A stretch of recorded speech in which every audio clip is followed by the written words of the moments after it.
Okay, so who are the killer Who's whales? going in? Who's being a whale? You and me. I'm not being the whale. And I'm you're- gonna ride the whale. You're going Whale? Whale. I'll be a whale. I'll be a whale. I'll be a whale. All right, I'm going to use my ring of spell splitting.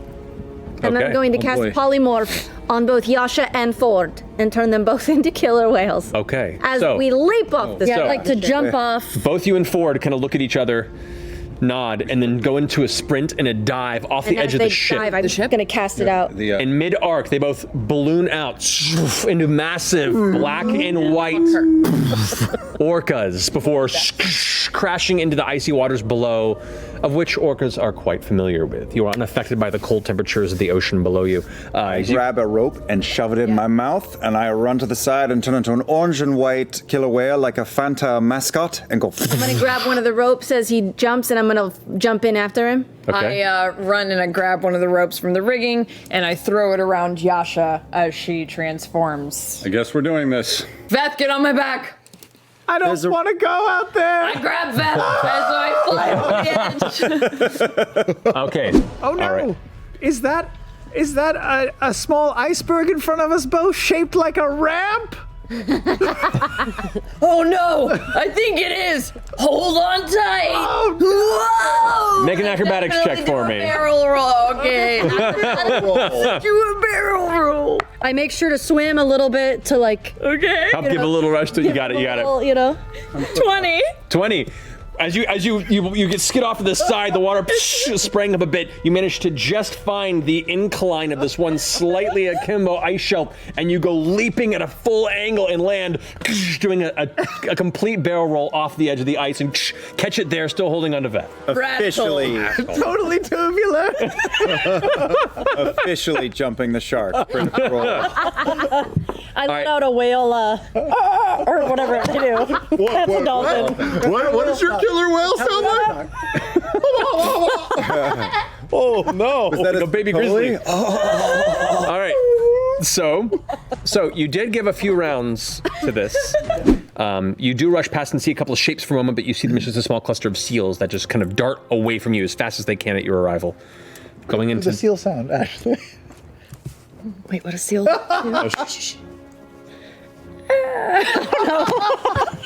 There you go. Trying to find it. I don't know. Like a spaceship taking off and all four rocket boosters exploding. There it is. I'd like perception check from all three whales, please. I'm going to on. And then for dice. both of you, perception checks with disadvantage. New dice. Come on. Which I'm gonna roll 2 for the surface. Maybe we'll see something on the surface. Yeah, same. I got a 4. I got a 3. But we look amazing. In fact, that's what you guys are focused on right now. Yeah. Like, the adrenaline's still pumping from that Yeah. landing. It's pretty slick. I just kind of prop my, and then do a full lift. And I'm gonna transfer so my hands are on her Okay, hand. perfect. Yep. And one-handed. Oh, one hand. Yep, and nailed it. Nice. Okay. So, you begin to make out from the source, and it is now diving deeper into the lightless depths below. But you see a humanoid figure currently swimming its way beneath the waters. I'm gonna cast Guiding Bolt. Up 3rd level. Right now? Okay. Go ahead, roll for attack with disadvantage. Is that okay? Do it. It highlights her. Yeah, I love it. Come on, cowgirl, get it. Damn it. Damn it. No, that's 12.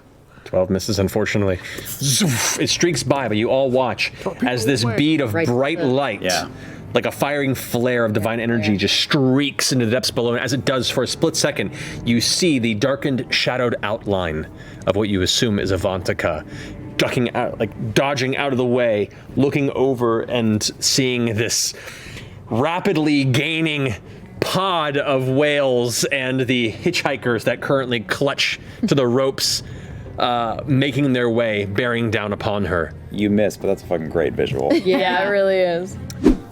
Can I use Do it. Can I use my Relentless Hex as a bonus action to magically teleport up to 30 feet to an unoccupied space you can see within 5 feet of the target cursed by your You hex have to spell? drop your whale. I will say, for the purposes of this and how the hex is attuned to you, you would have to drop your whale form.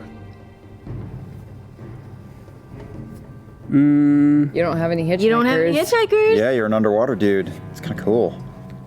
And you can hit your I'll drop back. it. Okay. You watch as one of the whale forms vanishes, and a secondary dark shadow of the captain, Ford Stone, dives forth, and then in a flash, you see just a few bubbles left behind, and he's gone. As Ivantika is diving down, suddenly in front of her, you appear, the blade glowing like this underwater torchlight. Can I take 2 swings? You can. Oh my god. Come on. Poetry in motion. There's ought to be 1 in the day, right? That's 29. Yes. That definitely hits. Okay.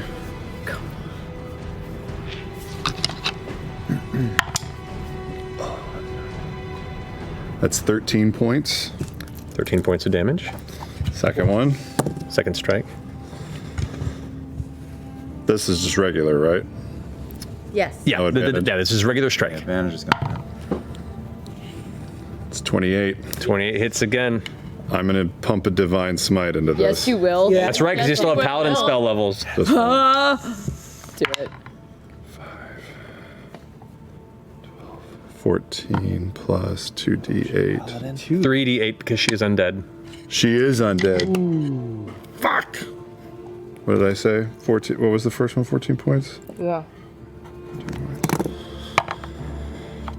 8, 16, 20, 34 points of damage. 34 points of damage. How do you want to do this? Oh man. Yes! Oh my god. Shit. I'll swim up to her, and on the first strike, it turns her. And on the second one, as I bring the sword back around, you see like yellow energy shimmer from the water around Ford, and it collects and runs up through him, and the runes pulse on the Star Razor. You and all channel watch. in. As the runes pulse upon the Star Razor, the blade itself seems to almost extend an additional 1.5 inches. You watch as additional runes that previously were not visible on the blade begin to appear on the outer edge of the base of the blade. What? I was just making that shit up. Continue. They pulse. Ford's yellow eyes flash because fuck Ukatoa, and just bisect her. As the blade impacts and cuts through the body, you just see the swing. All the energy streaks through, and there's a moment where it's just calm and still in the darkness below. Ivantika doesn't react. The blade itself now goes dark. And you watch as the center of the chest, a thin line of white light appears. Her head lolls down towards it and looks back up towards you. And as she opens her mouth, the inside of her mouth is glowing with that same light. As it bursts, completely sending the upper part of her torso and the lower half of her body scattering from each other, as in the middle of this space, it's like when you see a depth charge explode, there's a under the water before it vanishes there, leaving the two parts of her just setting adrift, lifeless and unlifeless in the dark depths. Go get the orb. Go get the orb. Oh my god. As you attempt to I just remembered Sprinkle was in my hood.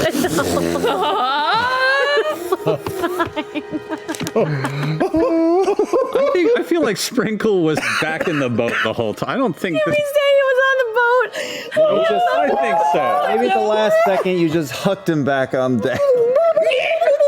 The water is 2 degrees Celsius. To be fair, underwater breathing can be on up to 10 people, so... I mean, otter pops are really good. Oh my god. Let it be now. We'll say for the purposes of the narrative. Sprinkle, not being a fan of the cold ocean, leapt from your shoulders before you leapt overboard. I like it. Okay.